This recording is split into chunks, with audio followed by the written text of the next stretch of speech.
வணக்கம். சுவைத்தரண குக்கிங் சேனலில் பச்சை பட்டாணி வச்சு ஒரு குருமா செய்யலாங்க.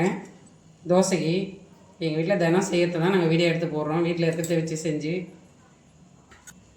2 ஸ்பூன் ஆயில் சேர்த்துட்டேங்க. அது பட்டை வகை சேர்த்துக்கலாங்க. மசாலா ஐட்டம்லாம் ஒரு பிரிஞ்சி இலை, அதுக்கப்புறம் தட்டி வச்சுக்கிற பூண்டு,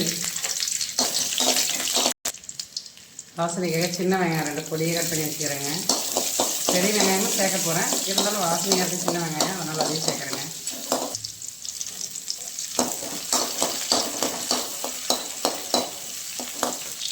பெரிய வெங்காயம் ஒரு 2 பொடியை சாப் பண்ணி வச்சுக்கிறேங்க, அதை சேர்த்துடலாம்.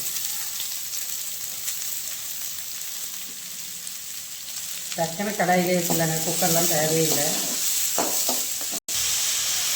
இப்போ இந்த குருமாவுக்கு தேவையான உப்பு சேர்த்துடலாங்க. கேரட் வேணுன்னா சேர்த்துக்கலாங்க. கேரட்டு, உருளைக்கிழங்கு 1 பொடியே கட் பண்ணி வச்சுக்கிறேங்க. போட்டு இப்போ நல்லா வதக்கலாங்க. 2 தக்காளி சேர்த்துக்கலாங்க. பச்சை பட்டாணிங்க, என்ன தோலோடு வரும் இல்லைங்களா, அந்த பச்சை பட்டாணி, அதனால் கடாயிலே வெந்துடும். அது ஒரு கப்பு சேர்த்துக்கலாங்க.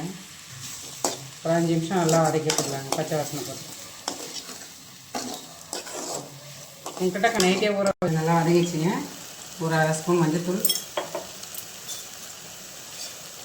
1 ஸ்பூன் குழம்பு மிளகாத்தூள், ஒரு 300 ml தண்ணி சேர்த்துக்கலாங்க. இதில் கொதிக்கணும் இல்லைங்களா, நல்லா அதுக்காக.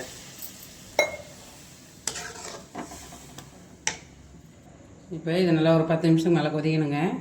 மூடி வச்சிடலாம். குருமா இப்போ கொச்சிச்சிங்க. இதில் தேங்காய், சோம்பு, உடச்சக்கடலை 3 சேர்த்து அரைச்சாச்சுங்க. இப்போ இதில் சேர்த்துடலாங்க. இப்போ இதை கொத்தமல்லி தூவி ஒரு கொதி வந்தோடனே இறக்கலாங்க. அதுக்காக மூடி வைக்கிறேன்.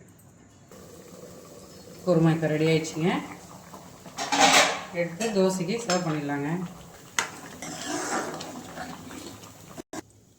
குருமாவும் தோசையும் ரெடி ஆயிடுச்சுங்க. சூடாக செஞ்சு சாப்பிட்டு பார்த்துட்டு கமெண்டில் எப்படி இருக்குதுன்னு சொல்லுங்கள். குருமா நல்லாயிருக்குங்க.